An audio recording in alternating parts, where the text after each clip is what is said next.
Have you ever trusted someone so completely that you never even considered you might be deceived? Have you given everything, time, love, sacrifices, believing it would come back to you as affection, only to receive silence, coldness, and a blow you never could have expected?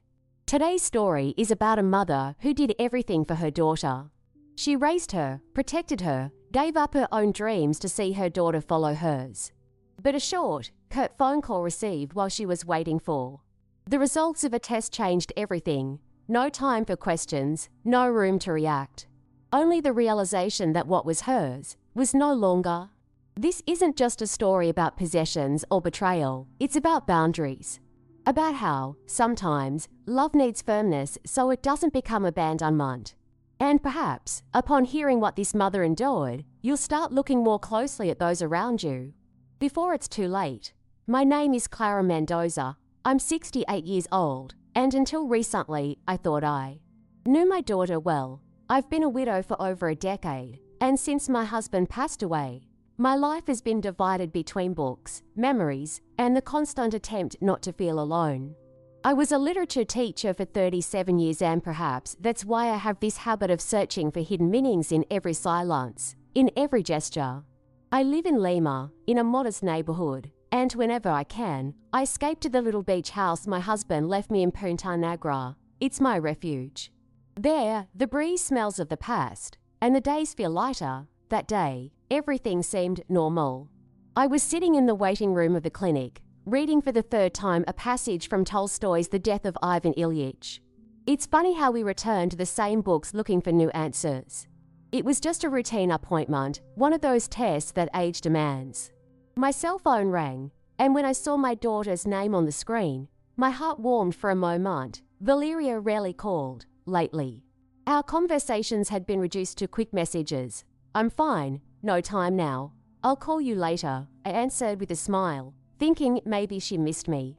But the voice on the other end was dry, direct, almost impersonal. Mom, we're traveling tomorrow.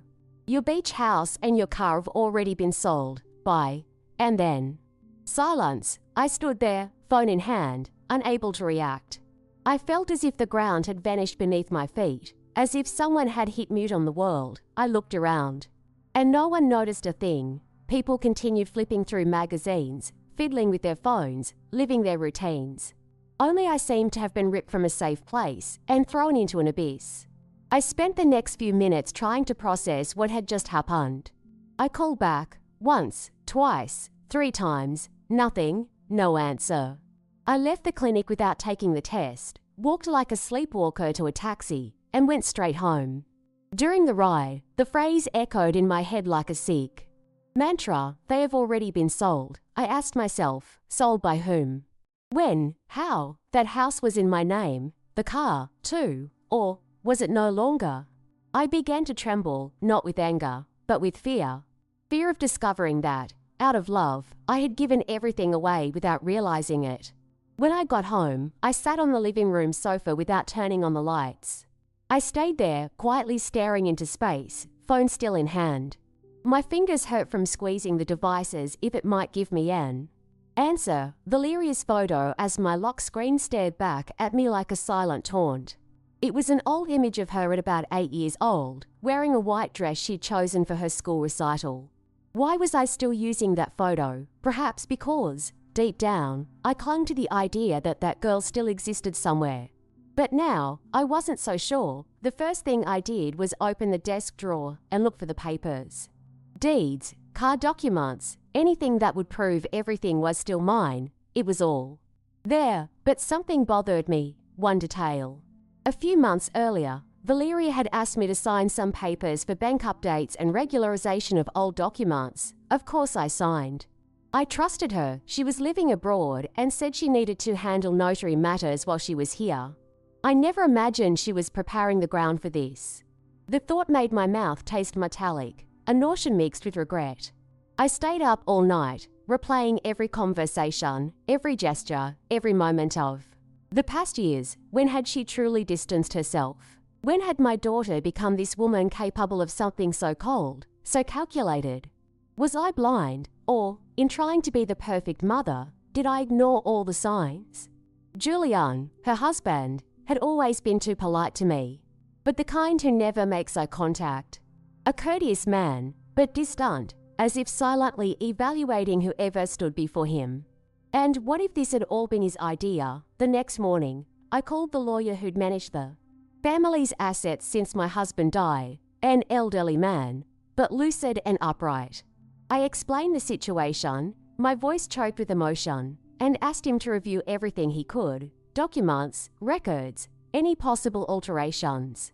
He went silent for a few seconds before saying, "Mrs. Mendoza, this is serious. I'll check right away and get back to you today." I hung up with my heart pounding. It felt like waiting for a grave diagnosis, and deep down, I already knew it wouldn't be good. While I waited for the lawyer's call, I made a strong coffee, the kind that tears at your throat, and sat at the kitchen table, the same one where I'd often had lunch alone since Valeria moved out. I stared at the cup as if it were an oracle. The hours felt glued to the ceiling. Every sound from the street made me startle. The phone finally rang around 4 in the afternoon. I answered with trembling hands. The lawyer didn't mince words. "Mrs. Mendoza, there was indeed a property transfer registered 3 months ago. The beach house is now in your daughter's name. So is the car." I couldn't speak. I just listened. He tried to explain the procedures, said the signatures were technically valid, that they'd been notarized, and that if I wanted to contest, I'd have to prove a defect in consent, that I didn't know what I was signing. But how could I prove that?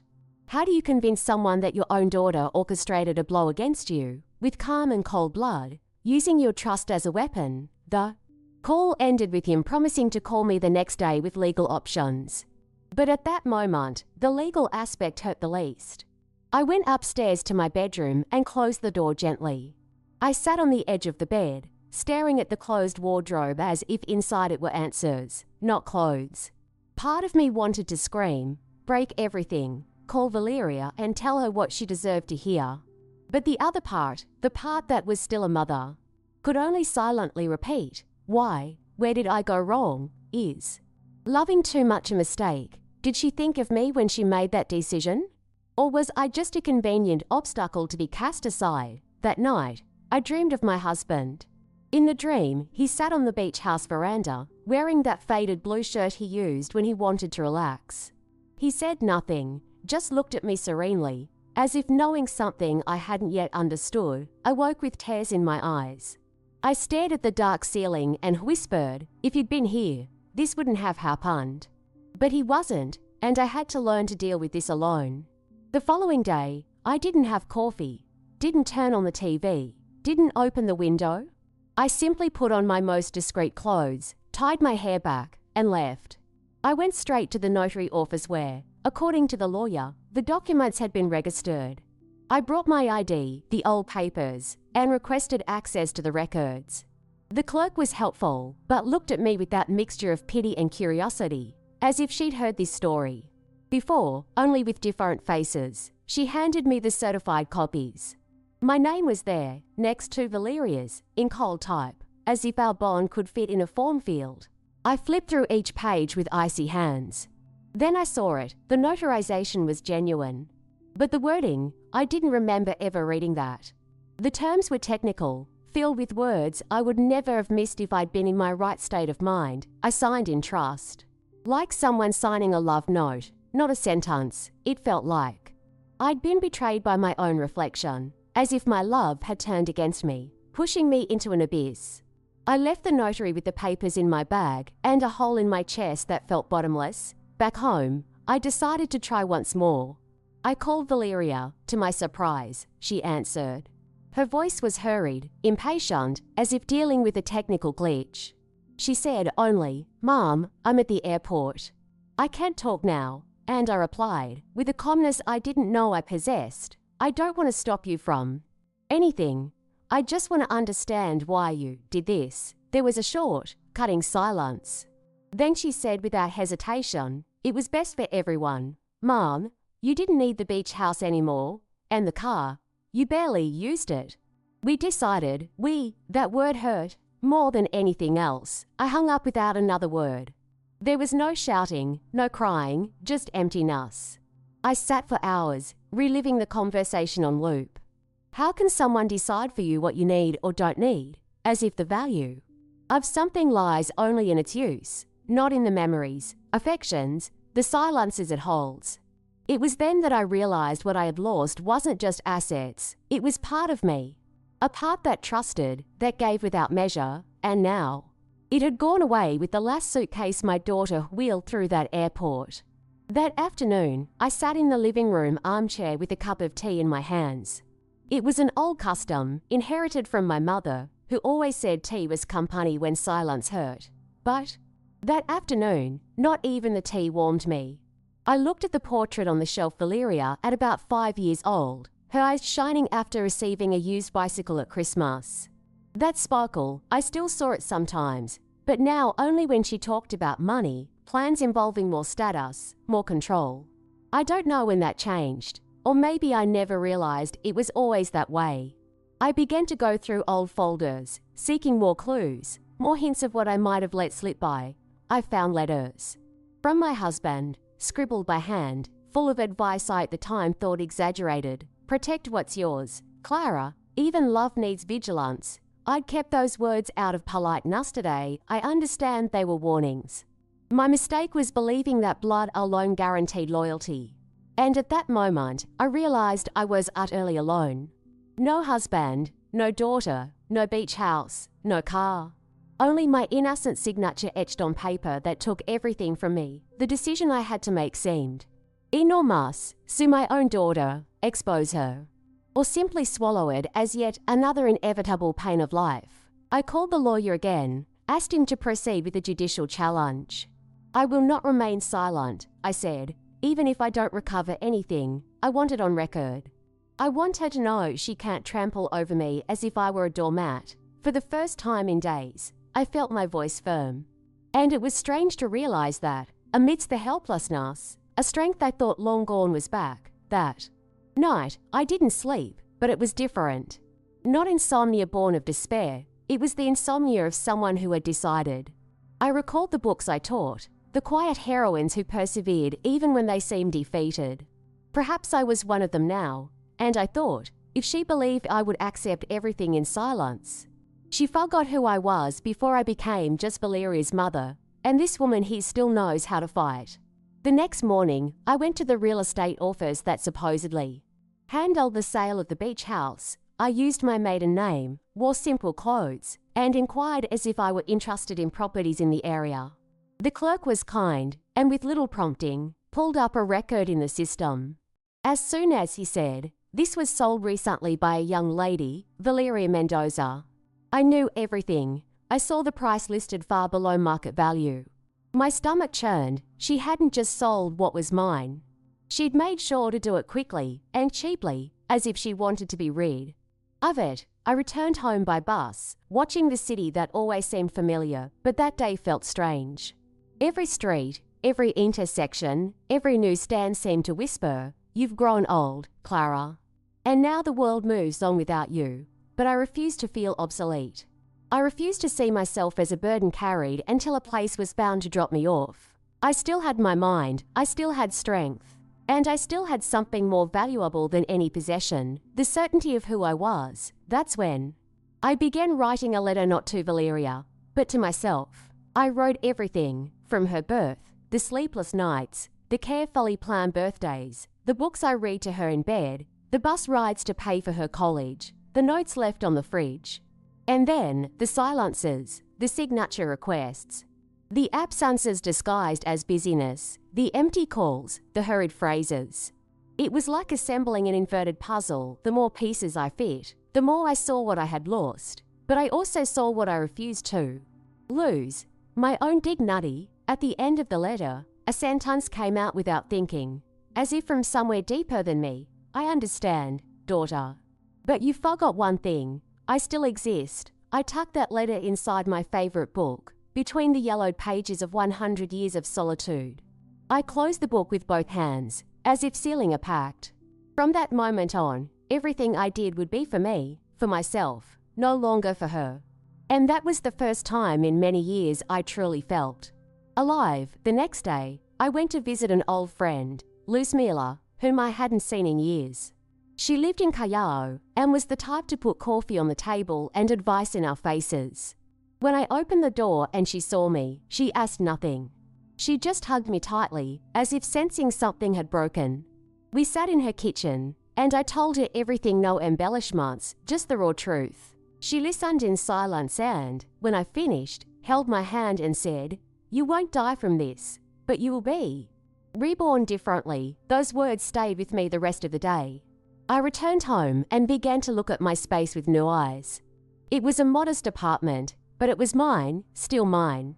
I went to the bedroom and took from a box in the closet a necklace my husband gave me when we celebrated 30 years of marriage. It was silver with a small leaf pendant. I never liked wearing it, I always thought it too fragile.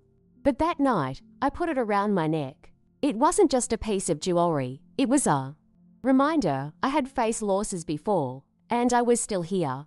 In the weeks that followed, I organized my documents, separated evidence, spoke with a lawyer, gathered testimonies.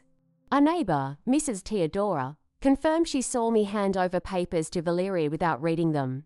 Another neighbor mentioned finding it odd to see a moving truck in my garage when I wasn't home. Every new piece brought a fresh wound, but also a firmer foundation. I wasn't losing my mind, this had happened, and now, finally, I began to gather the arguments needed to demand justice, not for vengeance, but so my story wouldn't be erased by a signature. With the lawsuit underway, I also began a small personal ritual. Every late afternoon, I wrote a letter I would never send. Some to Valeria, others to my husband, others just to myself. It was my way of cleansing inwardly, of naming what I felt: guilt, anger, sadness, longing, confusion, relief. Yes, even relief, because, deep down, it felt as though that betrayal had freed me from an illusion that I was still someone's priority, but she saw me as an obstacle. One day, I received a notification from Valeria's lawyer, formal document, cold as stone. They stated there were no irregularities, that everything was done with my consent, and that any legal action would be considered an attempt at familial harassment. That made me laugh, not with joy, but that dry laugh of someone who's lost the capacity to be surprised. I read and reread each line, and the only thought that came to mind was, she's willing to go all the way with this version. This was no longer a misunderstanding, it was a silent war. And I needed to decide how far I would go. I went to the courthouse to sign the opening of the case file. I wore a navy blue skirt I'd kept for important occasions. I never imagined I'd use it to fight my own daughter. The clerk looked at me with a mix of respect and compassion, as if seeing an elderly woman confronting a wall. When I signed, I felt a weight lift from my shoulders. For the first time since that call, I was doing something concrete. Not just suffering but acting. I left without hurry. I walked through the downtown streets among horns, vendors, and hurried steps, feeling my body tired but my spirit upright. In the weeks that followed, I began avoiding social media. Every photo of Valeria smiling beside her husband made me dizzy. It was like seeing a version of her I no longer knew, as if that elegant, well-positioned woman had been molded at the expense of what we once were, and still, I couldn't hate her. What I felt was more complex, a strange mourning not for what I'd lost, but for who she'd stopped being. Because, deep down, the biggest pain wasn't the theft. It was the absence, realizing I no longer mattered in her life long ago. I tried filling my days with other things. I returned to reading more regularly, rereading passages I'd underlined with my old handwriting as if they were notes from a Clara, who still believed in life's promises. I started cooking with more care, even if only for myself. I bought flowers once a week. I learned to use my phone more independently. I even enrolled in an online creative writing course. They were small gestures, almost invisible, but they gave me the feeling that, even after everything, I could begin again even without what had been taken from me. Despite these small triumphs, there were days when the silence of the house weighed on my chest like a stone. I'd wake in the middle of the night expecting to hear the door open, as when Valeria used to come home late from college. But I only heard the clock on the wall marking the time, impassive. In those moments, loneliness seemed to shout, spreading through the rooms like an echo that never ends. And I wonder, does every mother, at some point, Go through this? Feel forgotten by the same person she once carried in her arms. It was a pain without a name, without a cure. You only learn to live with it. One Saturday, I visited the beach house not as the owner, but as someone who needed to see with her own eyes what remained of all that. I brought a photo of the day we bought the house, still young, smiling with the sun shining on our faces. The house looked different. The new owners had changed the window colors, cut down the front garden, removed the wooden bench where my husband and I used to have tea at dusk. I stood there, across the street, watching as if saying goodbye to someone who had died, and in that moment, I cried. I cried like a child. I returned to Lima in silence. On the bus, I sat by the window and let the landscape roll by without trying to understand. Arriving home, I prepared an envelope and placed inside it the photo of the house, the taxi receipt, a note reading, "Nothing is forever, but some wounds hurt as if they were." I tucked that envelope into the back of the wardrobe drawer with other papers that tell stories no one wants to hear anymore. It was my way of archiving the pain, not pretending it didn't exist, but not letting it rule me. And I went to sleep with a heavy heart, but determined to move forward.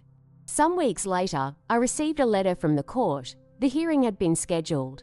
My whole body reacted to the news. It wasn't fear. It was a mix of anxiety and determination. As if, at last, this entire story would emerge from the shadows and gain an official place in the world. I called the lawyer. We arranged to meet 2 days before the hearing to review the documents, and in that call, I realized I was no longer the frightened lady who left the clinic that day. Something in me had hardened, not by choice, but by necessity. On the eve of the hearing, I slept little. I spent hours mentally replaying everything that had happened, trying to predict what would be said, imagining Valeria's face when she saw me there, sitting across from her like a stranger. I found myself thinking about what to wear, as if it were an important event, and it was. I chose a discreet slate blue suit and pinned my hair in a firm bun, as I used to do in my teaching days.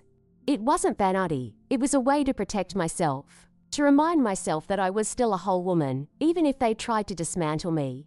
The next day, I arrived at the courthouse ahead of time. I waited seated on the wooden bench in the corridor, documents pressed to my lap. When Valeria arrived, accompanied by her husband and lawyer, she glanced at me coldly, without expression, no greeting, no acknowledgement. As if I were just part of the case, not part of her life. For a moment, my chest burned, but I breathed deeply. I wasn't there for revenge. I was there for myself and for all the mothers who have been treated as disposable. We entered the courtroom, and time itself seemed to shift. The judge was a middle-aged woman with a firm gaze and a calm voice. She explained the procedure, heard both sides, asked questions. When it was my turn to speak, I rose. With sweaty hands but an unexpectedly steady voice, I recounted everything, the request to sign, my not knowing the content, the impact of that call, the pain of seeing my daughter reduce me to a nuisance. I did not cry. I did not shout. I spoke as someone with conviction, someone who no longer expected affection, only respect. Valeria, on the other side, averted her gaze. Perhaps for the first time, she saw me as someone who could resist. When the session ended, we were dismissed while awaiting the decision. I left the building tired but light. I walked a few blocks without direction, just feeling the sun on my skin and my heart in place. I didn't know if I would win the case, but that day, I had already recovered something far more important, my own voice. The part of me that refuses to be erased, silenced, trampled. And I understood that justice doesn't always come with a verdict. Sometimes it begins when we stop apologizing for existing. The days that followed were a strange interval between tension and relief. I woke early, drank my bitter coffee, read the news as if life had returned to normal, but it wasn't quite that. There was a constant anticipation, like waiting for an important letter that never arrives. I found myself reorganizing drawers, cleaning closets, sorting clothes I no longer wore. It was as though I was unconsciously making space for a new phase, still without a name. And it was during one of those tidying moments that I found an old notebook from when Valeria was in school. In it was an essay, "The bravest person I know is my mother." I closed the notebook with tears in my eyes. One afternoon, the intercom buzzed, a delivery no sender. I thought it odd, but brought it to the table and opened it carefully. Inside was a handwritten letter from Valeria. The first lines were hard to read. If you're reading this, it's because I already knew you would go all the way. She didn't apologize. She didn't admit guilt, but she acknowledged she may have gone too far. She wrote that I did what I needed to do, that she was tired of bearing the family's responsibilities alone. I read it and felt that, despite her words, she still didn't see me as an ally. She saw me as a piece of the past to be handled. I tucked the letter away in silence. No reply, no call. By that point, I already understood. Reconciliation wouldn't be a movie ending. It might never happen, but I no longer needed it to move forward. The judge's decision arrived days later. Part of the assets would be reverted for lack of clear proof of consent. The beach house was not. It had been legally sold, and the new owners were protected by law. But the car and other rights were recognized. It was a partial victory, but for me, it was enough. Not for its material value, but for what it represented. I was heard. With the compensation, I bought a new car, simple, smaller, but mine. And I decided to do something I'd shelved long ago, travel alone. I went to Arequipa, a city I'd always dreamed of seeing. I strolled the cobblestone streets, visited ancient churches, sat in cafes smelling of fresh bread, and wrote letters to myself. In one, I wrote, "You survive what you thought would destroy you." And that is enough. I took a photo smiling in the Plaza de Armas, and for the first time in a long while, I saw truth in that smile. Returning from Arequipa, something inside me had shifted. It wasn't a sudden change, the kind you notice immediately. It was more subtle, like when the air in the house feels different and you can't explain why. I started walking more around my neighborhood, frequenting the small community library, chatting with neighbors I once only greeted at a distance. A woman named Ruth, 2 blocks down, invited me to join a reading club. I accepted. At the first meeting, I read a passage by Clarice Lispector with a trembling but firm voice. For the first time in a long time, I spoke about myself without mentioning Valeria. Those gatherings became part of my routine. Gradually, I gained new names, new stories, new affections. People with similar pains, different losses, but the same thirst to continue. I discovered that starting over isn't forgetting, it's choosing where to place your focus. And I decided to focus on what remained beautiful. I even began writing my own short stories inspired by women like me. Some in the group said my stories felt true, and I smiled, because they were. Disguised as fiction, but filled with reality. Over time, anger gave way to acceptance. Not that I fully forgave, I still can't, but I learned not to let it stop me from living. When someone asks about my daughter, I simply say we're estranged. If they insist, I change the subject. I don't speak with rancor or pity, only with the serenity of someone who understands that some bonds break not for lack of love, but for excess imbalance. And standing tall is also a way of teaching, even if the other never wants to learn. A year after the hearing, I received a message from Valeria. It was brief, almost formal. "Happy birthday, Mom. I hope you're well." I read it and put the phone aside. I didn't reply. Maybe one day I will, maybe not. I don't feel rushed. I don't miss what no longer exists. The woman who now walks Lima with slow but steady steps is not who I was before. She carries scars, but she also carries a strength I never realized I had. And that, no one can take away. The other day, I ran into an old colleague from the school where I taught for over 20 years. We were in line at the pharmacy, and he recognized me by my voice. He said it was unmistakable, like when I read Dame Casmurro to students during shared reading time. We talked for a few minutes, and he asked what I'd been doing with my life. I replied with a calm smile, discovering who I am without the labels they gave me. He laughed, somewhat puzzled. And I laughed too, because there was the truth I'd spent 68 years discovering. We spend most of our lives being someone for someone else. When you lose that someone, or they drift away, you realize you can also be someone for yourself. I began writing a small memoir, nothing grand, just for me. Maybe one day Valeria will read it, maybe not. But what matters is that now my words are no longer delivered to someone who ignores them. They're for me. I write about my childhood in the countryside, about my husband and our lazy Sundays, about bus rides with sacks full of dreams. And yes, I write about the betrayal too, but not as tragedy, as a turning point. As a starting line, because sometimes life collapses only to show that it can be rebuilt with different hands. Another lesson from this process was learning to stop expecting others to see us through the eyes we wish. Valeria saw me as a burden, as something to be resolved. And as cruel as that is, it's a vision I cannot control. I can't change how she sees me, but I can decide how I see myself from now on, and I see myself with more kindness. Now, with more forgiveness, not for her but for me. For judging myself so harshly when, in truth, I only loved, only trusted, only was a mother, and if that was used against me, it's not my fault. These days, when I pass a house with large windows facing the sea, I still feel a tightening in my chest. I still think of the beach house veranda, the sound of the waves, the smell of salt. But I also think that, somewhere, there is another sea waiting for me, another landscape, another story, and this time it will be written more carefully. Because now I know exactly the value of each line. One ordinary afternoon, while organizing folders on my computer, I found an old video. It was of Valeria at about 12 years old, reciting a poem at a school festival. Her voice was still thin, but full of firmness. She chose a Neruda excerpt I remember well. It was my idea. In the video, she finished her presentation and runs off camera to hug me. All I hear is her laughter and my voice saying, "I'm proud of you, my love." I paused the video there, and I cried. Not from pain, but from longing for something that existed. Because, no matter how distant it feels now, there was love, there was truth. Those memories are like small islands of warmth in an ocean that, at times, is still cold.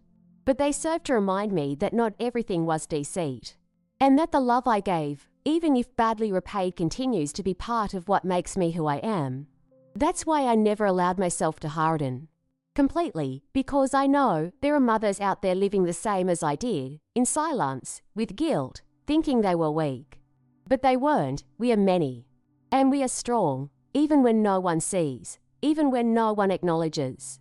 Recently, I was invited to give a lecture at a public school about the importance of literature in the lives of older women. I accepted. I took the stage with my heart racing and, for a few seconds, felt like that passionate teacher of old. I spoke from the heart. Without slides, without scripts, I said books taught me to recognize pain, but also to name hope. In the end, a student hugged me and said, "You reminded me of my grandmother." That was more than a compliment.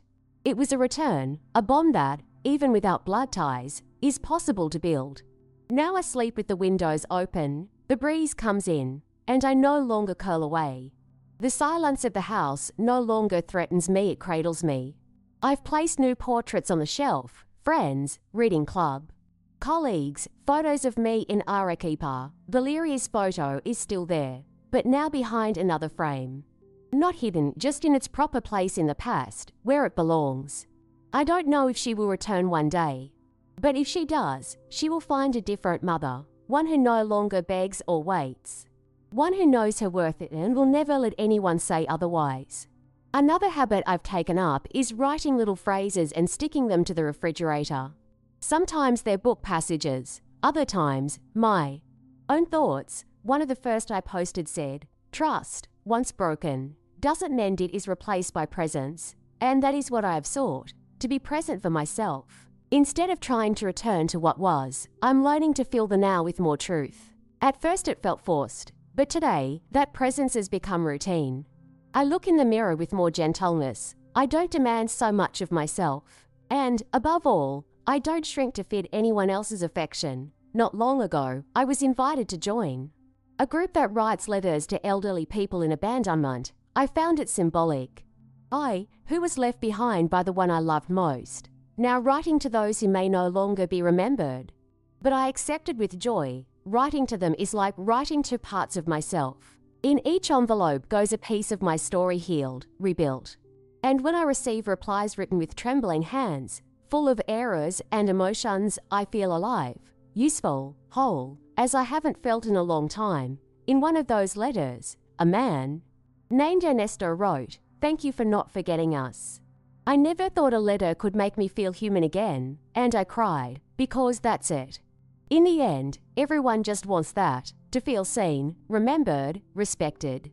Something I myself needed to relearn how to do for myself. Life tore me from a world where I was mother, wife, caregiver, to throw me into a mirror where only I remained.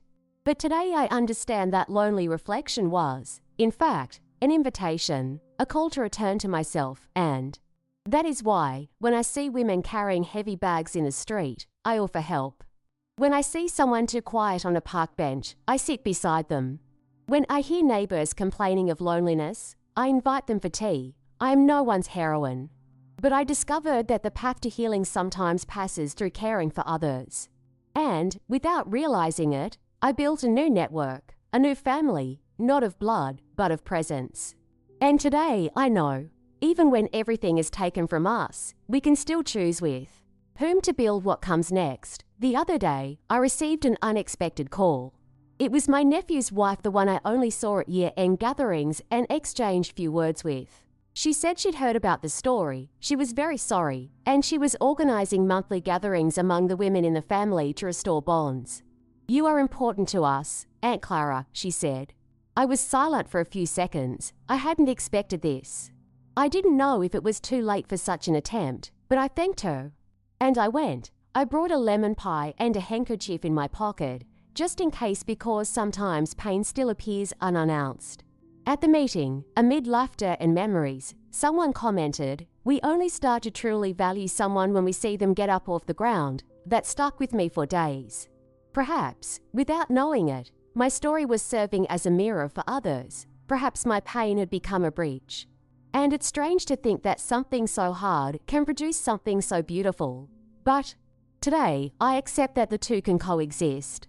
That it's possible to be a scar and a flower at the same time. That from absence, presence can be born. That from loss, a new bond can spring lighter, more sincere. I also began attending a painting workshop on Saturdays. At first, I just observed.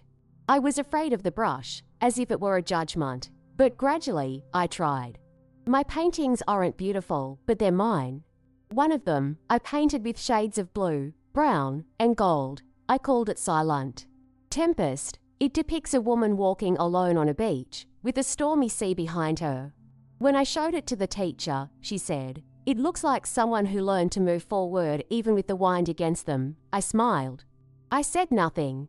But that was exactly it. These small things, meetings, paints, fridge notes became my new everyday life. They aren't substitutes for what I lost, nor anesthetics for what I felt.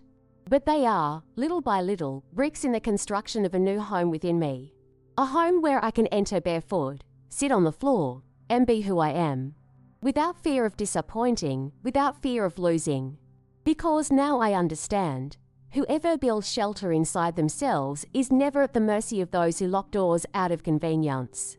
One morning, I woke wanting to visit the cemetery where my husband is buried. It had been months since I last went.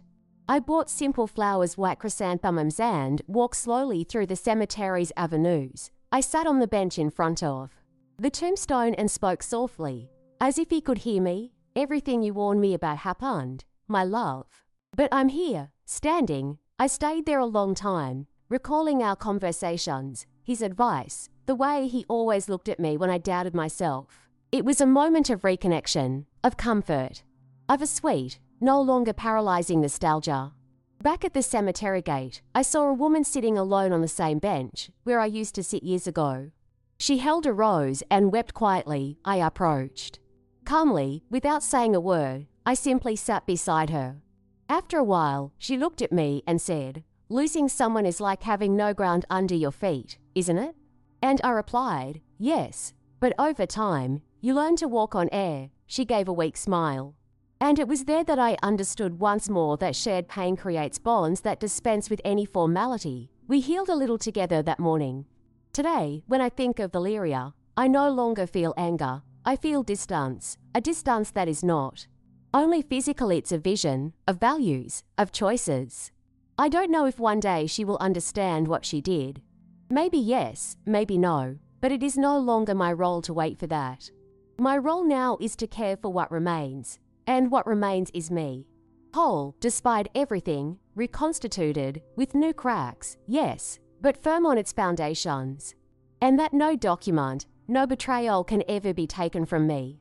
Sometimes I catch myself looking at the phone, not expecting her message, but just testing myself, too. See if it still hurts, and the truth is, it doesn't. The emptiness turned into space. And that space is now occupied by other voices, other affections, other futures. If she returns one day, she may find a door open, but no longer the same house, nor the same mother. Because now, I am the woman who learned to stand even when her own daughter tried to bend her. I remember a day when, walking through the square near my home, a young girl timidly approached and asked if I could help with some schoolwork. I agreed, of course, and there an unexpected friendship was born. Her name is Mariella, and she always comes full of questions, stories, laughter, and even some tears. Talking with her gave me new breath, a reason to leave the house and share not just knowledge, but also affection. It's funny how life plays these tricks. You lose a daughter, but gain another daughter along the way. Mariella reminded me, unwittingly, of everything I once was and am still capable of being. With her, I rediscovered the joy of small things: the impromptu breakfast, study afternoons, long talks about dreams and fears of the future. She gave me a gift without knowing it. She made me realize that my story, even painful, can be a beacon for others, and that I can still make a difference, no matter the age, the past, or the losses. These encounters motivated me to continue writing, to share my story on a blog I created for women who went through similar situations. Writing became an act of resistance, a way to turn my pain into something that serves, that teaches, that welcomes. I receive messages from women across the country thanking me for opening up, for showing they're not alone.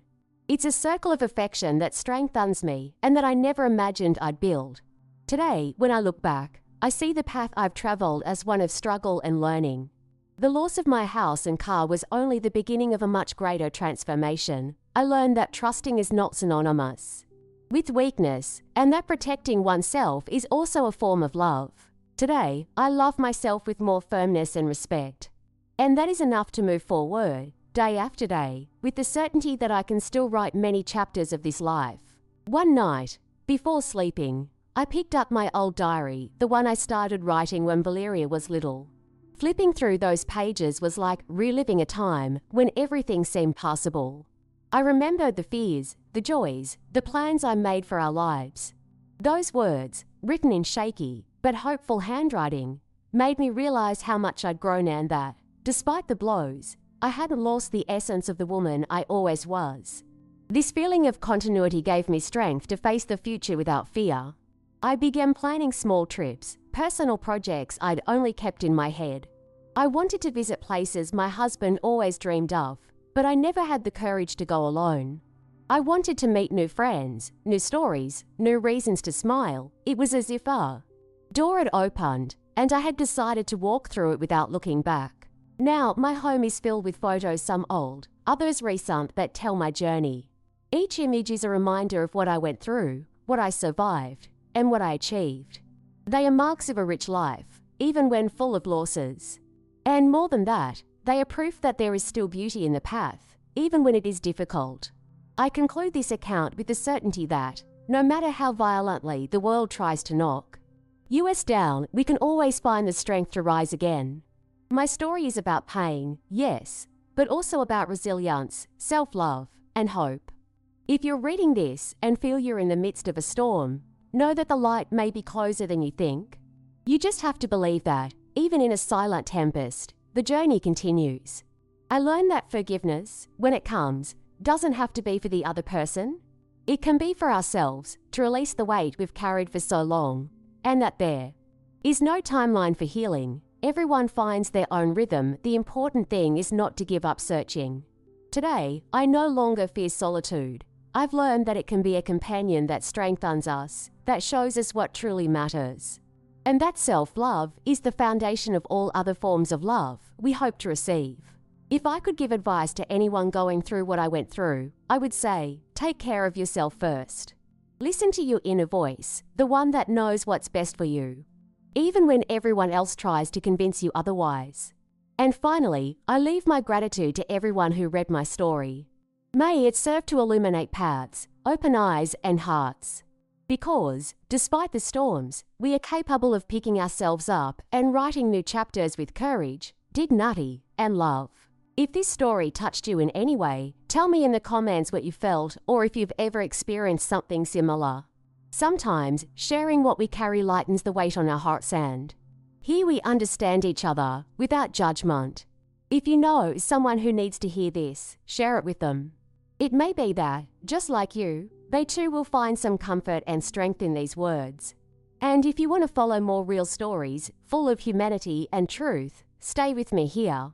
We'll keep moving forward together, discovering that, even in difficulties, we're never alone. Thank you for staying until the end. Your time and your presence here mean more than words can say.